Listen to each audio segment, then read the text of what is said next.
Chapter 24, Building a Compromise.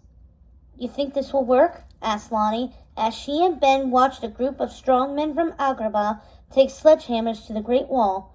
The stone crumbled underneath their blows, and soon enough there was a hole big enough to see through to the other side, where a similar group of Imperial soldiers was doing the same thing.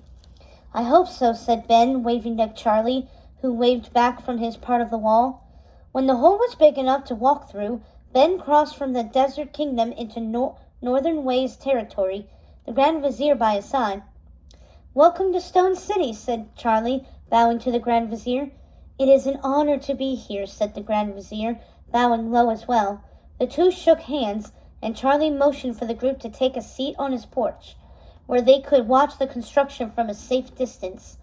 Ben had sent a pigeon to carry a message over the wall after he had convinced the Grand Vizier of his plan. Charlie then forwarded the message to the Emperor for approval. The Imperial City had sent its response, a white dove that meant the plan was approved. And so, for the first time in the history of the Great Wall, there was going to be a door to Stone City on the other side. The people of Agrabah would no longer need to fly their carpets over the wall in order to get access, and the people of Stone City would no longer be aggravated by the noise from the pesky things.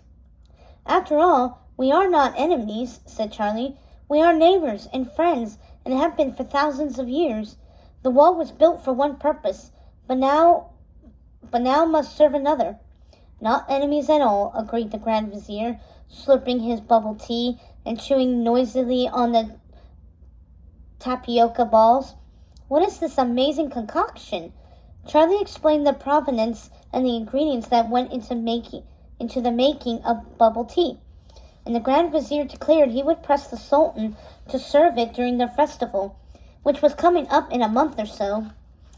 Ben laughed, glad to see that the dispute had been resolved amicably. The two kingdoms also agreed that the olive trade would be overseen by 4 men from both sides of the wall, and that the Stone City and Agrabah would both take care of harvesting the olives and pruning the trees. The desert farmers even offered to teach the villagers how to nurture and care for the trees, and in turn the villagers offered to trade recipes and other spices.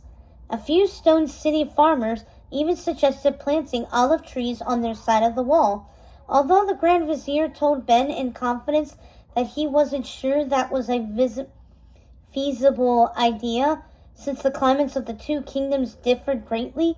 Olive trees were a desert fruit, and the Stone City's mountainous terrain would not be conducive to its flowering. But who knew? Ben reminded them they lived in Oradon after all, where the impossible had a way of becoming possible, where street rats married sultans' daughters and Agua girls grew up to be great warriors. Ben and Lonnie bade their goodbyes to Charlie and the Grand Vizier. You must come visit us again, especially during harvest season, said Charlie. I will. See you at the Agrabah festival, said the Grand Vizier. I look forward to it. And thank you again, young lady, for being brave enough to change an old man's mind, said the Grand Vizier to Lonnie. Lonnie bowed low in appreciation. They're bringing your horses now, said Charlie.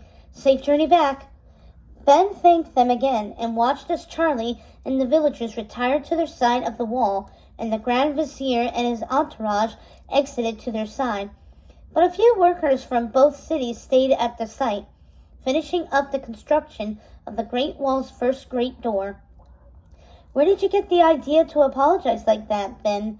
Asked Lonnie, when their new friends were out of earshot. From my mother, said Lonnie. I realize not every dispute has to be resolved with a sword. She said that sometimes a good apology can also do the trick.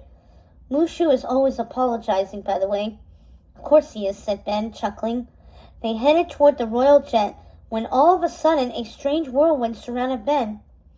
Don't be afraid, a voice boomed. Just stay still. Ben? Lonnie called fearfully. What's happening?